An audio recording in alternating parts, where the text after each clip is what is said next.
সংসদ সদস্য নির্বাচিত হই, আগামী 5 বছর 5 দিনও আমি ঠিক মতো ঘুমাইতে পারবো কিনা সন্দেহ আছে।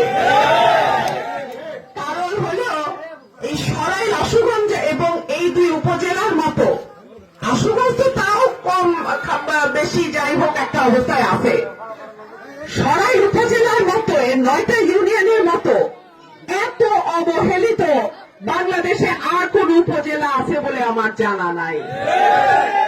আমি যেই ইউনিয়নে যাই রাস্তা দিয়ে আর হাঁটার উপায় নাই। যাই হোক, আমি শুধু এইটুকুই বলবো, কাজ শুরু হয়েছে, আমি যদি বেঁচে থাকি এই কাজ আমি শেষ করে ছাড়বো ইনশাআল্লাহ। শুধু রাস্তা বা যোগাযোগ ব্যবস্থা না, আমাদের হাসপাতালগুলোতে ডাক্তার থাকে না, ওষুধ থাকে না, আমাদের স্কুলগুলোতে মানে আমি দেখি চুনটা ইউনিয়নে, তারপর জয়দরকান্দিতে পানি উঠে গেছে স্কুলের ভিতরে, এই অবস্থা। এই প্রত্যেকটা জায়গায় কাজ করতে হবে।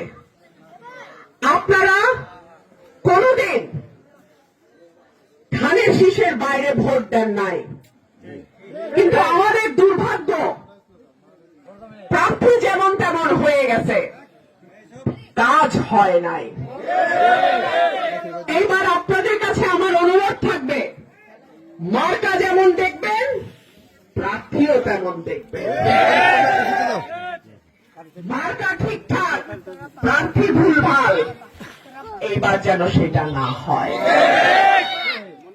আর আপনাদের কাছে আমার ওয়াদা, আমার বাবা নাই, ভাই বোন নাই, আত্মীয় স্বজন কেউ বাংলাদেশেও থাকে না, থাকি আমি আর আমার মা। আপনারাই আমার ভাই, আপনারাই আমার চাচা, আপনাদের সন্তানরাই আমার আপন সন্তানের মতো। আমি যতদিন বেঁচে আছি এই মাটি ছেড়ে আমি কোথাও যাব না।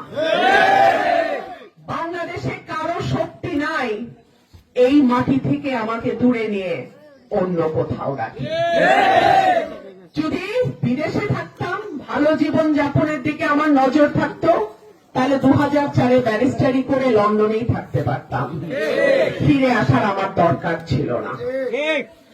আপনাদের টানে, মাটির টানে, বাংলাদেশের টানে, এই দেশের মানুষের টানে আমি ফিরে আসছি। উপরে আল্লাহ, নিচে আপনারা, এই আমার আপনজন, আপনাদের বাইরে আমার কেউ নাই।